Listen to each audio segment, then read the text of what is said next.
जय महाराष्ट्र मित्रांनो, खरीप हंगाम 2023 मध्ये पीक विमा न मिळालेल्या शेतकऱ्यांसाठी एक अतिशय महत्त्वाचा अपडेट आजच्या या व्हिडिओच्या माध्यमातून जाणून घेण्याचा आपण प्रयत्न करणार आहोत.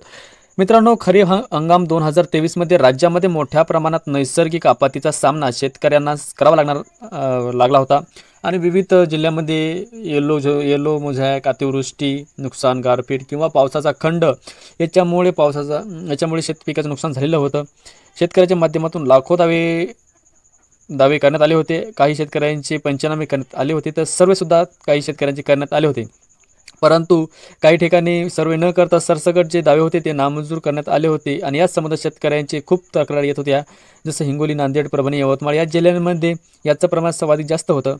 मित्रांनो, याच पार्श्वभूमीवरती आपण जर पाहिलं तर खरीप हंगाम 2023च्या पीक विम्याचं वाटप होत असताना बऱ्याच मोठ्या प्रमाणात शेतकऱ्यांना 25% पीक विम्याचं वितरण करण्यात आलेलं आहे आणि याच्यानंतर काही महसूल मंडळामध्ये सरसकट पात्र होतील तर त्यांना पीक विम्याचं वितरण करता येईल.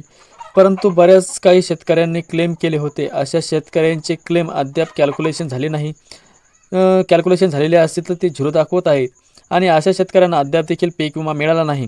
राज्यामध्ये अशा शेतकऱ्यांची जी संख्या आहे ती खूप आहे आणि या संख्येमध्ये एक महत्त्वाची संख्या असलेला सर्वात जास्त नांदेड जिल्ह्यामध्ये क्लेम केलेले बरेच काही शेतकरी होते, पण त्यांना वितरण करण्यात आलं नाही आणि याच पार्श्वभूमीवरती कृषी विभागाच्या माध्यमातून अखेर पावलं हे उचलण्यात आलेले आहेत. तुम्ही बघू शकता, खरीप हंगाम 2023साठी पीक विमा ही नोटीस निघालेली आहे.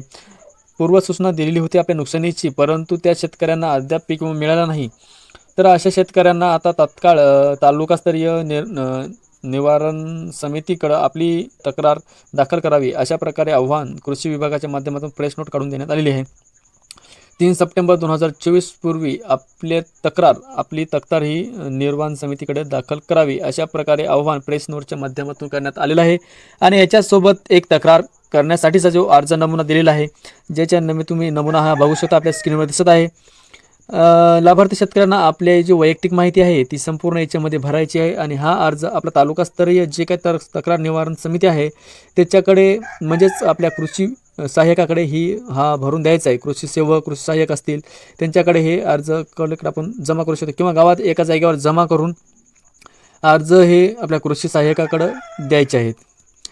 तर शेतकरी मित्रांनो, हे अर्ज जे आहेत, प्रेस नोट जे आहेत, ही काढण्यात आलेली होती नांदेड जिल्ह्यामध्ये, पण प्रत्येक जिल्ह्यामध्ये हीच परिस्थिती निर्माण झालेली आहे. याच्यापेक्षा मोठ्या प्रमाणात शेतकऱ्याचे जे क्लेम बाद करण्यात आले होते किंवा बाद न करता सुद्धा अद्याप वितरण न करण्यात आलेलं आहे.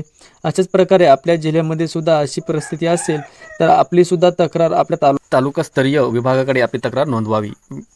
नक्कीच व्हिडिओ कसा आवडला नक्कीच कमेंटद्वारे कळवा आणि चॅनलवर नवीन असेल तर चॅनल सबस्क्राईब करायला विसरू नका.